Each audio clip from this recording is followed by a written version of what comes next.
Hello and welcome back to Webcast News. Let's get started.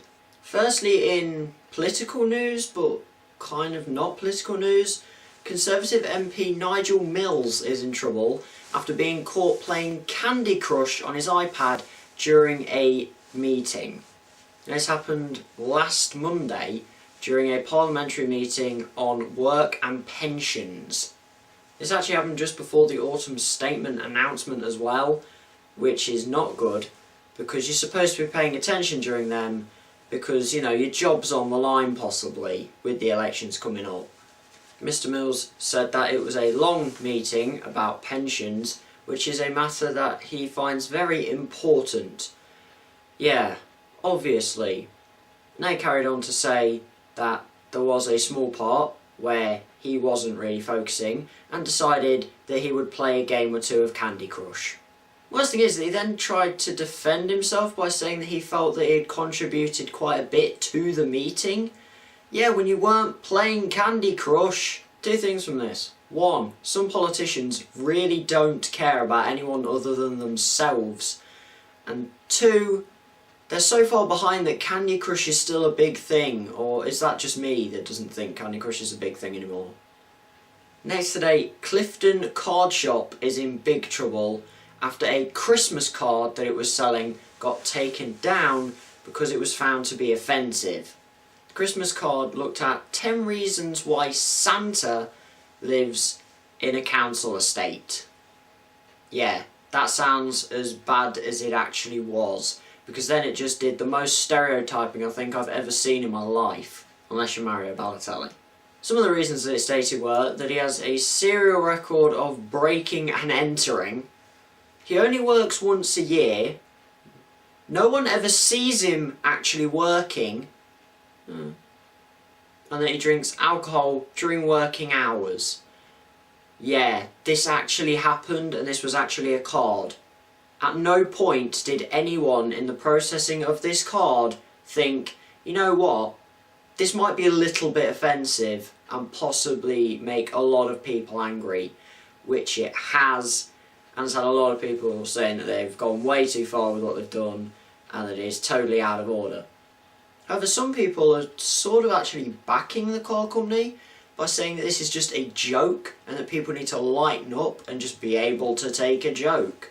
I've got to say, I am sort of on the side of these people, I'd say, because I normally am a person who doesn't really take offence to anything, but I can definitely see why it is offensive. But it's over such a silly matter that it just doesn't really make me feel anything. Here's a question for this episode. Do you think that this card is offensive in what it says? Or do you think it is a joke and it's just a bit of fun? Leave comments down in the comment section below. Now in memes news, Grumpy Cat is back. But this time, it's actually because of the owner. 29-year-old Tabitha Bunderson, the aforementioned owner of Grumpy Cat, has reportedly earned around $100 million in the past 2 years since the cat became internet famous. Although Tabitha has actually come out and said that this is wholly inaccurate, but whether that means it's more or less, no one actually knows. Now, if you don't know what Grumpy Cat is, welcome to the internet. But I'll also tell you that it is a cat, surprisingly, and that it actually suffers from a form of dwarfism and an underbite which causes it to seem like it's frowning all the time. Yeah, you thought it was just a cat that frowned. No, it's got a serious condition, which is actually sad. Tabitha, 2 years ago, in Arizona, was actually a waitress until her brother, on September 22nd, 2012, yes there is a specific date for this, took pictures of her cat looking grumpy, for other sense of a word, and then posted them onto Reddit, in which the cat became a viral hit straight away, and apparently within days Tabitha was able to quit her job. The cat's earned so much money from paid appearances, book deals, which I don't really understand, and also modelling.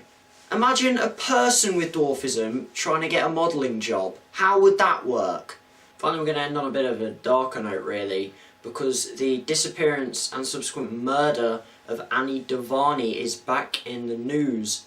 Now, the 28-year-old woman from Sweden, who's of Indian origins, got married in November 2010 to Shreen Devani, and then they went on a honeymoon to South Africa. Unfortunately, in that time, in South Africa, she went missing and was subsequently found dead. Now, 3 people had already been arrested in connection to the murder, but the husband was also a big part of this, because one of them that was arrested had accused the husband of actually paying them to kidnap and murder his wife.